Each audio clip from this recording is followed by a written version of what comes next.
All right, we're going to pick up where we left off yesterday. We're basically going over Texas economic and regional stuff, right? So we've been talking about Texas culture and political culture.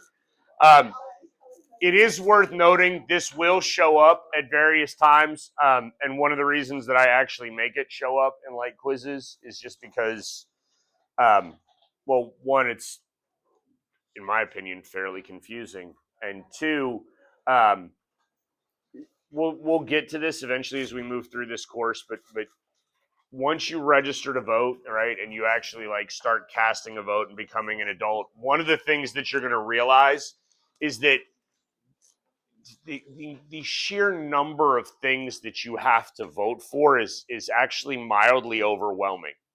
Okay, maybe majorly overwhelming. I don't know. Okay, one of the things that you vote for in the state of Texas is you vote for like the Texas Railroad Commissioner, and what does the Texas Railroad Commissioner oversee? Not railroads. Yeah, exactly. That's oil. They used to oversee the railroads as well, but they don't anymore. Okay. Um, but obviously, oil and gas are a huge part of our economy, right? And it's worth understanding that that aspect of our economy and Texas's oil and gas production does lend itself to both really high highs, but theoretically will lend itself to some really low lows, especially if we actually do manage to get off of oil and gas. I don't know that that'll happen, but hopefully the state of Texas will be prepared in the eventuality that it does happen.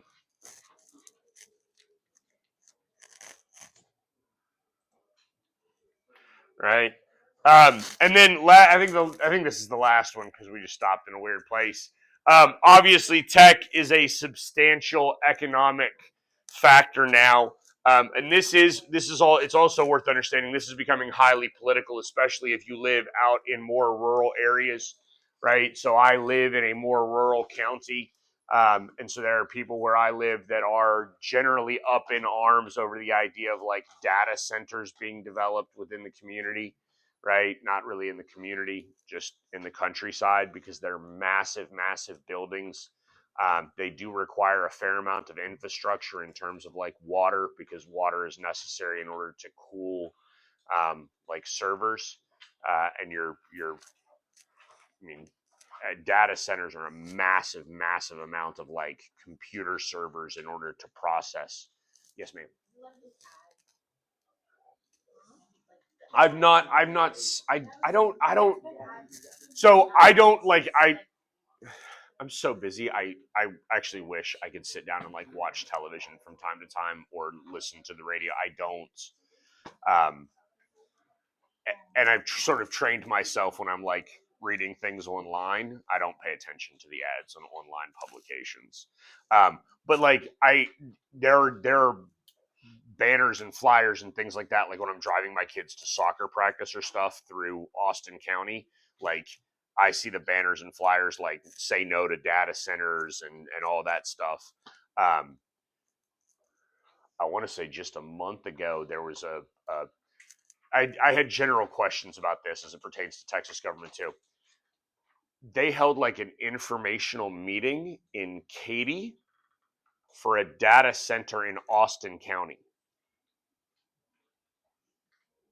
I don't I don't know if y'all know Katy very well. No part of Katy is in Austin County. That doesn't really make sense to me, but they did that. Okay. Um, the tech industry, though, I mean, tech is a great um, economic opportunity right now. It really is sort of a new wave. The reality is much I would imagine much of our economy will become tech based within the next, and when I say much, I mean like as high as 75% of our economy will become tech based, or at least in part tech based, within the next couple of decades. Okay. I don't, I mean, we're not going to go backwards technologically, at least not for a long time. and I'm not going to get into the conspiracy theories on that. Okay. But another aspect of technology that we don't know, we tend to think of technology as like actual computers and devices and robots and stuff like that, right? It's worth understanding that high tech would also include a variety of other concepts like scientific advancements in terms of like the medical field. And Houston in particular is one of the leading areas for this, right? Like MD Anderson, if you've ever had a family member, I lost my uncle to cancer a couple of years ago. He lived in Alabama and he moved to Houston basically to get treatment to prolong his life for a while, right? The medical tech stuff that's coming out of this area is very, very beneficial to our general economy. Okay. Um, Although this is more into, I mean, obviously this is international because these are trade agreements. It's worth understanding sort of Texas's role or place in it, right? So we had the North American Free Trade Agreement. It was signed in '92. Basically, it's a trade agreement between the United States, Canada, and Mexico, with the intent to like increase the interdependence of these three nations so that you can, sell more stuff into those in all three markets. And so Mexico obviously becomes a substantial importer of Texas products. Texas is importing like Mexican avocados and things like that too. Okay. That gets replaced under the first Trump administration with the USMCA, which is the United States Mexico Canada Agreement. Again, love or hate Donald Trump, the man just loves to argue with people and negotiate things. And trade agreements are something that are frequently negotiated and frequently renegotiated in international politics and like, global economics. And so we redid that with the aim of trying to create a more balanced trade. The U.S., again, not related specifically to Texas government, but it's worth understanding that the United States government runs a substantial trade deficit. Okay, that means we import a heck of a lot more than we export in this country. And military is substantial to the economy. I mean, one that shouldn't. Okay, I don't have time to go into the full economics, so I'm going to give you a real brief economic lesson. Yes? Okay. When you evaluate the general economic health of a nation or an area or state in this case, and there's a wide variety of ways to do it. One of the ways is GDP, which is made up of four concepts. One of those four concepts is actually governmental spending. So as the government builds military bases in places and then like pays those service members then get a paycheck and they're going to go out and spend it. It's worth understanding that as the government is doing things like that, right, as the government is employing people one way or the other, it does generate economic activity within the community, right? And the military is actually a fairly good example of this because, good God, look, when I was in the Marine Corps, I made $1.19 an hour. Okay. No, ma'am, we don't get bonuses. No, I made how old do you think I am? In today's money, I don't know. So obviously, well, one of the things I want you to understand. First of all, you could very easily like just Google like the military pay grade, right? Like pay chart and figure out what an E1 makes a month.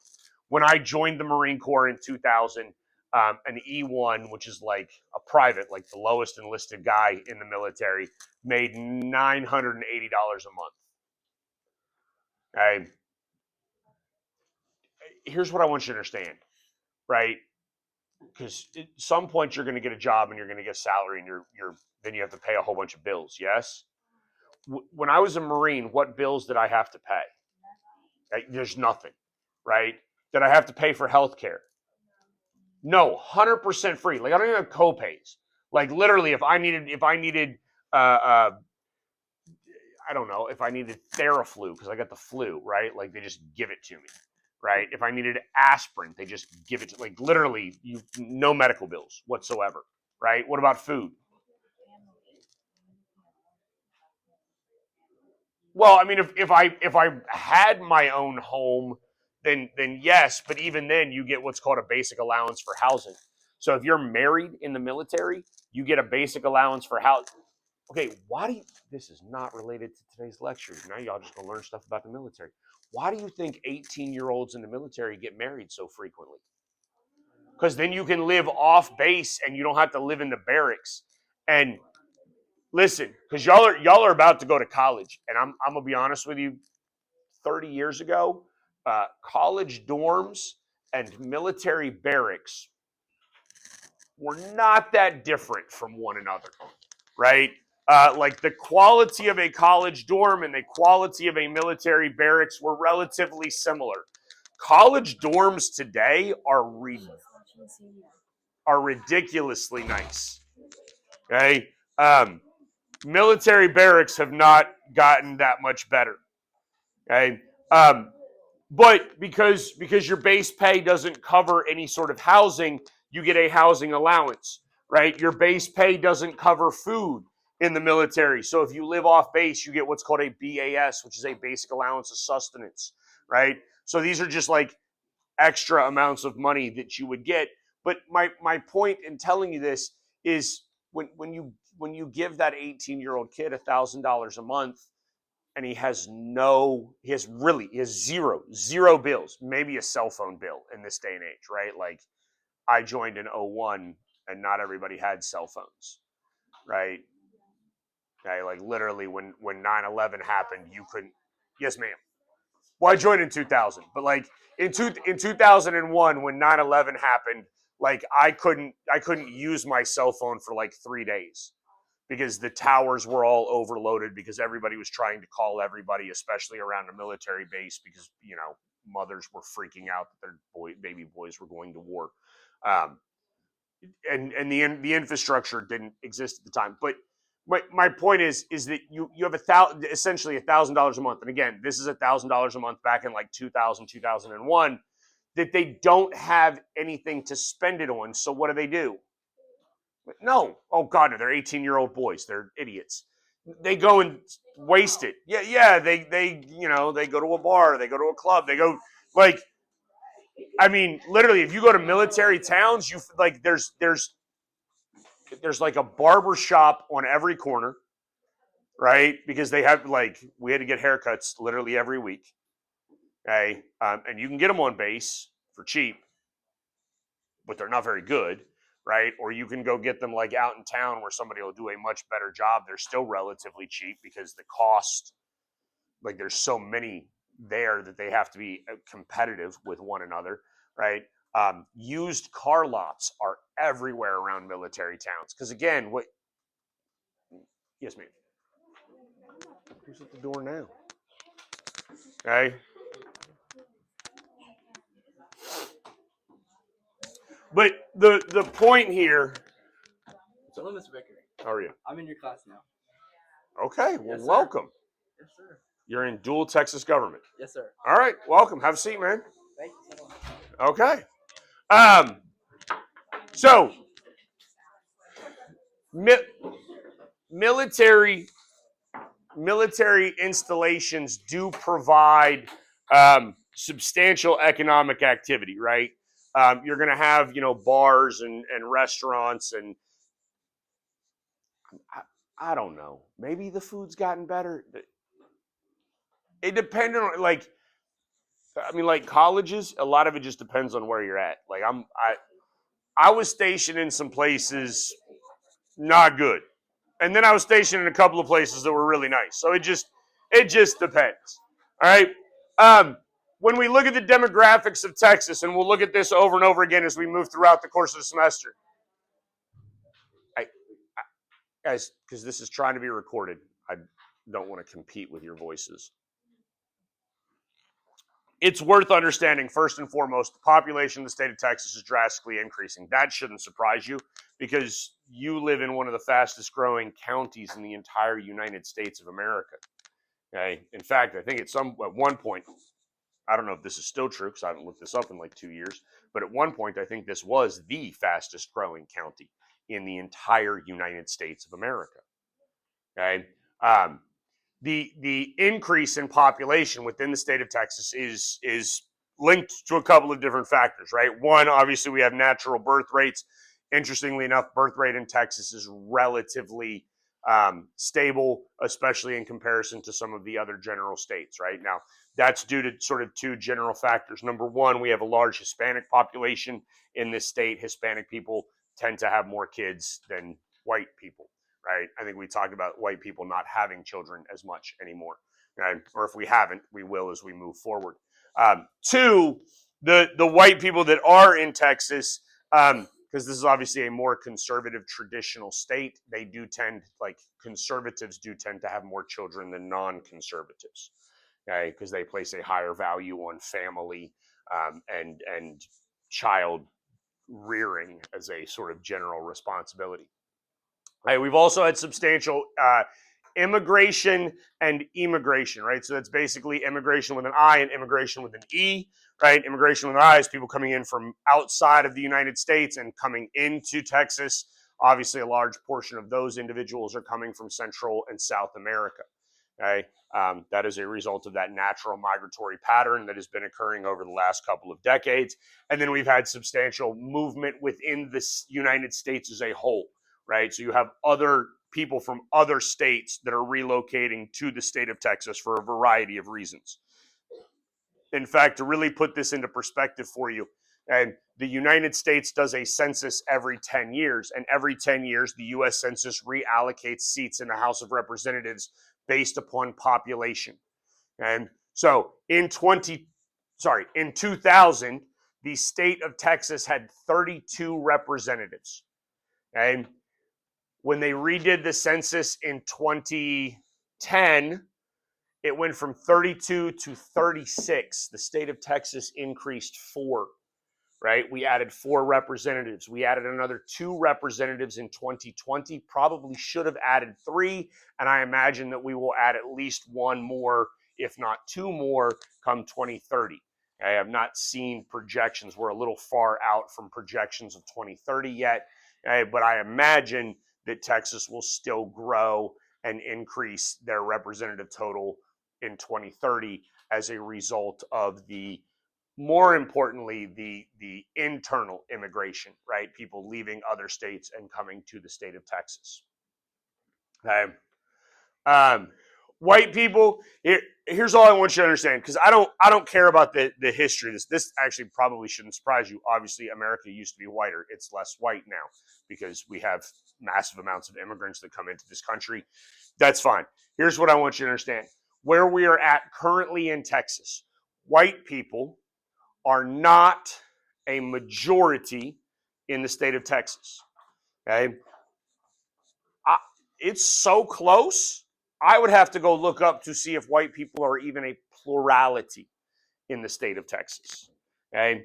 And I want to make sure that you understand the difference in those two words. Do we know what majority means? More than half. Do we know what plurality means? The largest of a subset. So obviously we know that race is not binary. Yes, you don't have like just 2 races. We have multiple races. Okay. So what that means is that, and let's just, for the sake of argument, let's grossly oversimplify things because that's all I can do in life. And let's just say we're only going to have 4 races, right? We have white, we have Hispanic, we have black, we have Asian. Yes. Okay. We're just going to lump it into those 4. Now, we're going to make up nice round figures. We're going to say that there's 40% white people, 30% Hispanic people, 20% black people, 10% Asian people. Those are not the real numbers. Okay? Not the real numbers. Okay, but that adds up to 100. Nice and easy for me. Okay? With those numbers, which racial group in the United States is a majority? None. There is no majority. Right? Because nobody is over 50%. But white people, based on those numbers, would make up the plurality of the people in the United States. When we look at Texas, and again, like we now actually have to really, really legitimately split hairs because we are somewhere relatively close to even in terms of our Hispanic population and our white population in the state of Texas. They're both somewhere around 40%. Okay, then here's the other. I don't put a ton of stock in demographic data, especially as it pertains to that, because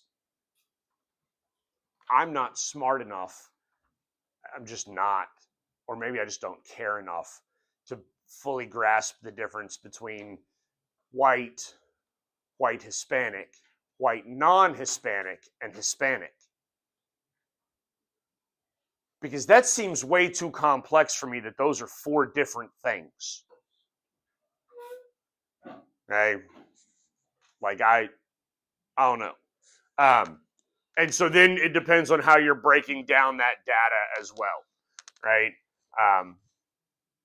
Because again, I mean, most of the Hispanic people in the United States, in the quote unquote new world, right?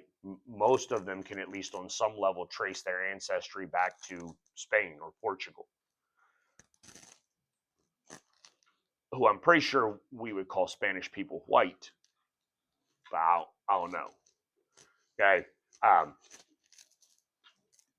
The only thing I want you to understand is as we go through a lot of politics, this is what politics does, right? Politics is going to break down subsets of the population in order to try to extrapolate off of how they will behave. Okay. So we talk about, for instance, we look at the Hispanic population in the United States, and Democrats think that Hispanics are all very, very democratic. And Republicans are now pushing back on that notion and saying that, Hispanic people are not nearly as strongly Democrat as what you think that they are or whatever. But that's what we're trying to do. We're trying to look at demographic data like statistics of people's age, race, religion, all those different things, and then sort of project how they'll behave in whatever situation it is that we're looking at, right? It is worth noting that there are obviously substantial areas within Texas where Hispanics do make up a majority, an actual majority of the population, right? Like they are a majority of the population in El Paso and then down in that what we call the Range and Basin region, right? The closer you get to the Rio Grande, the higher the concentration of Hispanic Latino people become, right? And then those are the areas where you find them as an actual majority, meaning more than 50% of the population. Right?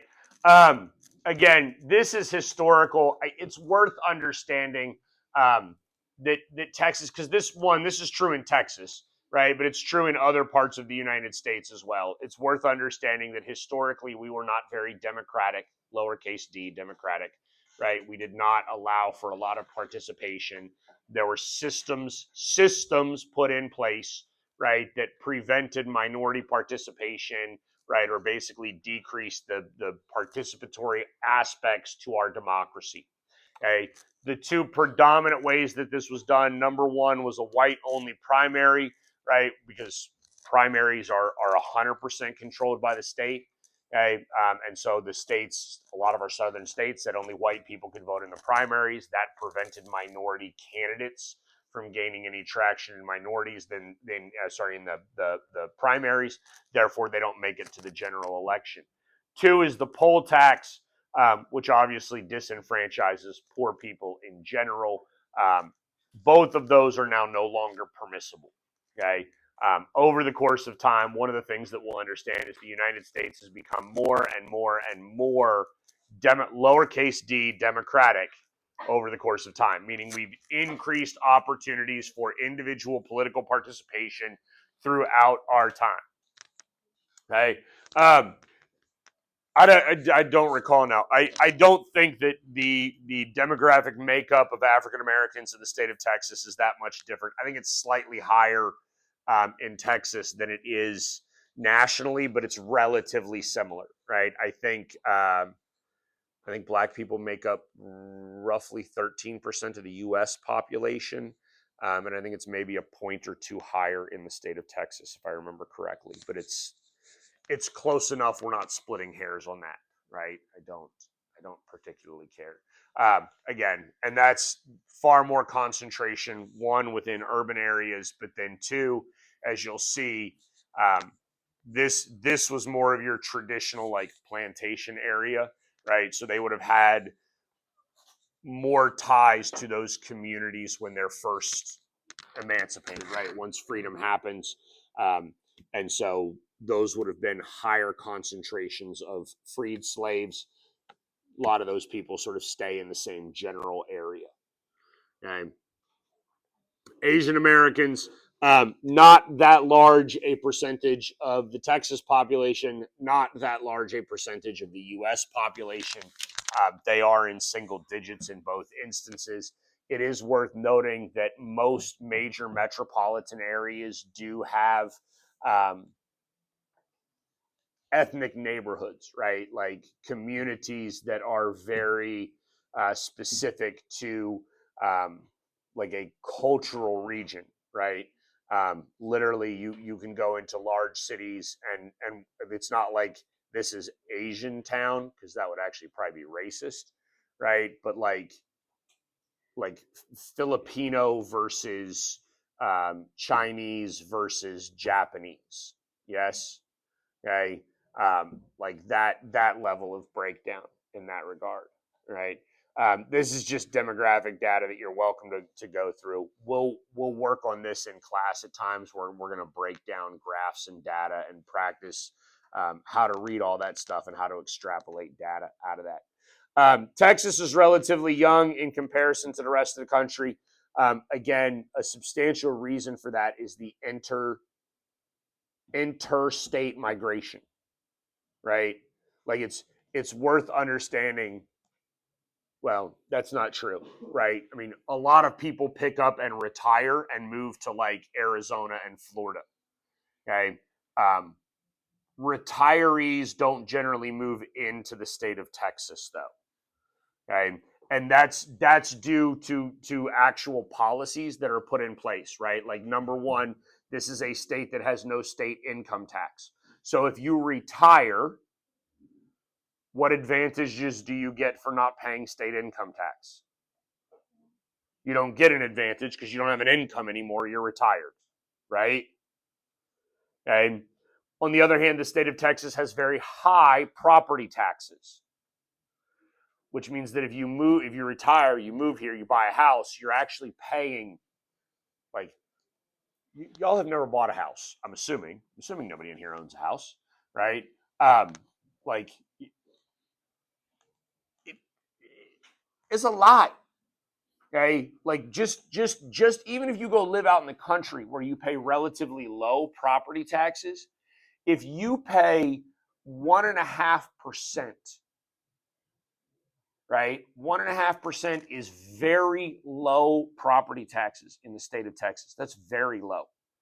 Okay, y'all live in an area that's growing very fast. Yes, some of the neighborhoods that they're building around here like advertise low tax rates of 2.5%, right? Like they're advertising that as low. That should tell you how much property taxes can be in this general area. Yes? But here's what I need you to understand. If you have a $500,000 house, and I use that because I just need round numbers, but 480 is now the average price of a home in the United States of America. Okay? So if you take $500,000, right? 1%, just 1% now of $500,000 is $5,000. Okay, you divide that over the course of 12 months, right? You're paying like 400 and some odd dollars a month in taxes. That's on top of your mortgage payment. Okay, so obviously, if you're a retiree, that's not a very good deal, right? That's one of the reasons. That's like those two are two major reasons why the population of the state of Texas tends to be a little younger.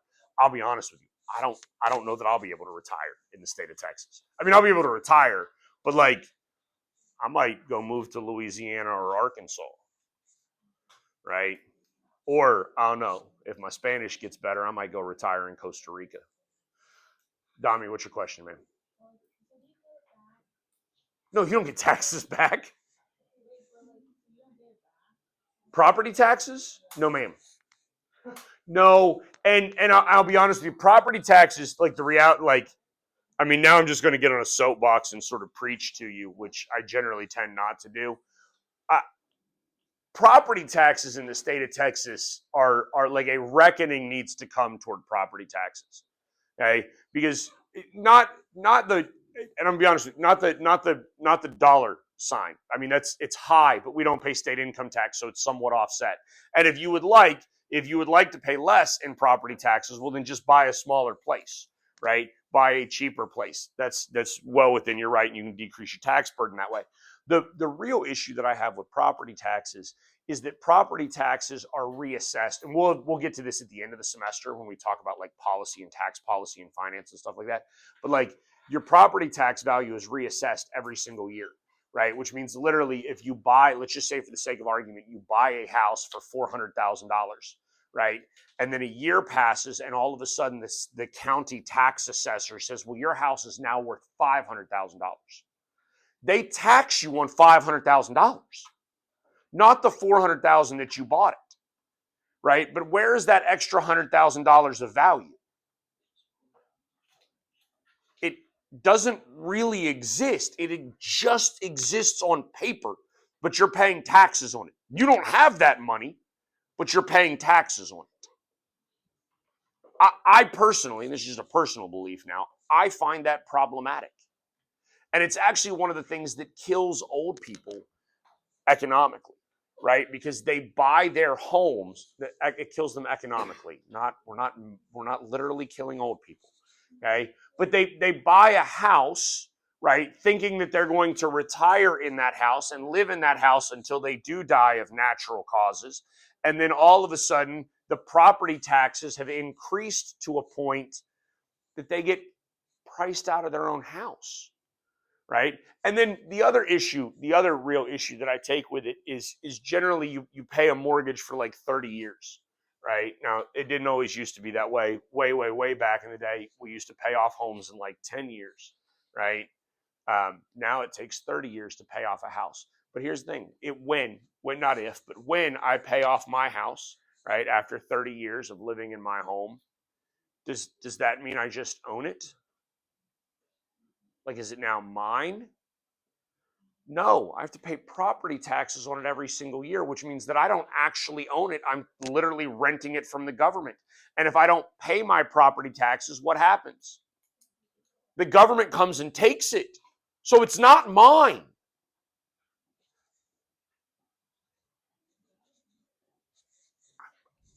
I have a problem with this. But that's just me. Like, we'll get to all of that at the end of the semester. Yes, sir. Is every state like that? No. Well, every okay. Are you asking, does every state increase your property taxes based on market value? No, like how you said that you'd be renting the house. Oh no, every state has property tax to my knowledge, right? And so that would be true. Every single state could foreclose on your home. They could take your home if you stopped paying your property taxes. A lot of states though, the property taxes are like 0.5%, right? So what that means is that instead of paying 3% on $500,000, which again, like now that becomes $15,000 a year. You're paying over $1,000 a month just in taxes. Now it's a 0.5%, so that's $2,500. Now you're paying $200 a month, right? That's a lot more manageable in a lot of places. Okay. Yes, sir. All right. Urbanization. Obviously, this is also occurring. You should have learned about this in U.S. history class, right? We know that once industrialization occurred, urbanization occurred.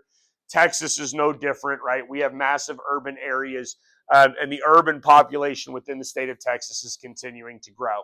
And now, again, some of that gets into actual policies and things that we will discuss at a later point in time in terms of trying to like incentivize people to stay on rural land or incentivize people to leave rural land, right? But urbanization and then sort of by proxy, when you have urbanization, you also have suburbanization, right? Because there are people that are drawn to the cities for the purposes of work, but they don't want to actually live in the city. So they live just outside of the city in a suburban community. That's what you're in, so that shouldn't You should be able to understand that conceptually, right? Houston, we're right outside of Houston. This is the 4th largest state in the United States of America. Okay. When you get into like the greater Houston area, like the full metropolitan area, obviously the population goes up even higher once you begin to count suburban communities within. I mean, obviously, Katy or Sugar Land, Pearland, right, the Woodlands, like those are all part of Houston in many regards, right? Once you start adding in those areas, the population of Houston rises even more drastically. And then there's the issues that come with that. Okay. Then you have what are called metroplex areas, right? Which are, instead of a singular metropolitan area, right? We have Houston and then the surrounding suburbs. Now you have like Dallas, Fort Worth, where you have 2 major urban centers, right? Like downtown Fort Worth, downtown Dallas. Maybe we throw Arlington in there as well. Okay. But then you have suburban communities that are spread out around that and begin to interweave. And so that's obviously a very large area as well. The 4 that you need to be aware of in Texas are like Dallas, Fort Worth, Houston, San Antonio, and Austin. Those are our 4 real major metropolitan areas. I'm not going to count El Paso. Yeah, El Paso's not small, but it's not in the same category as those, right? And then basically what is sort of the general future, because this is the heart of what political science really gets at, right? And have we had a conversation in here yet about the science aspect of political science? No? A couple of you are shaking your head no. So here's what I want you to, here's in a nutshell, here's what I want you to grasp, right? We have hard sciences and soft sciences, right? Hard sciences have laws, soft sciences have theories, okay? Laws are accurate all the time, theories are accurate some of the time, okay? And political science is a soft science. It is based off of theories. And then one of the things that we're trying to do is still scientific in nature, right? And so when you think about like the process of science, right, you create a hypothesis and then you test the hypothesis and then you see if you're right. Yes? Right? Soft sciences still do the same thing. We're just sort of doing it with human behavior, which can be irrational, right? And so we're trying to figure out trends and trying to extrapolate off of what is likely to happen in the future, right? And it is fascinating from a political science standpoint because we get to see all sorts of really fun things as we look at how the political parties function and what they do, right? The Republican Party operates under this assumption that Texas is a very, very deep, deep, deep red state, and there is no way that the state of Texas is going to vote for a Democrat in a statewide election, period, hard stop. And they legitimately challenge this by running somebody like Ted Cruz, right? Which, no disrespect to Ted Cruz, but I mean, a now deceased U.S. senator once said that if you shot Ted Cruz on the floor of the United States Senate and held the trial in the Senate, you wouldn't be convicted, right? Meaning that the other 99 senators disliked Ted Cruz so much they would let somebody just get away with murdering him, right? And Cruz still gets reelected. Now the Republican Party went a step further. Okay, their candidate in the November election here, the Republican candidate is a guy named Ken Paxton. Okay, and the Republicans are wandering around Texas like, we can't lose. We're not going to lose. We're good. I don't know if that's true. Okay, there is polling data that says James Tallarico is ahead of Ken Paxton right now. Now, one of the things we'll eventually learn as we get through this class, people lie in polls all the time. Okay, so it's hard to say whether or not those are accurate, but it's certainly not the landslide that some of them have been in the past. Okay, and so ultimately, one of the things that we're going to be looking at and trying to sort of extrapolate is what is likely to happen in the future here in Texas, right? And it's one of the reasons why I enjoy teaching this class, because all of you are basically at like the very, very beginning of adulthood, right? Like you are about to step out into the real world, and you're going to spend the next 40-ish years of your life working and generating wealth and income and trying to live your life and make some sort of mark upon your community, your family, your society, whatever, right? Well, how's that play out in Texas? Right? If you decide to stay here, what things should you possibly be focused on? Right? Because if you make good decisions in life, it sets you up later on in life. You make poor decisions in life at an early age, it makes things harder. Right? And so that's ultimately what we're trying to sort of do, is figure out um, what the future will look like based on political actions. Right? Because if all of a sudden we start electing Democrats, we're going to have different policies that are put into place in the state of Texas than if we continue to elect Republicans. All right. So that takes us to the end of this PowerPoint.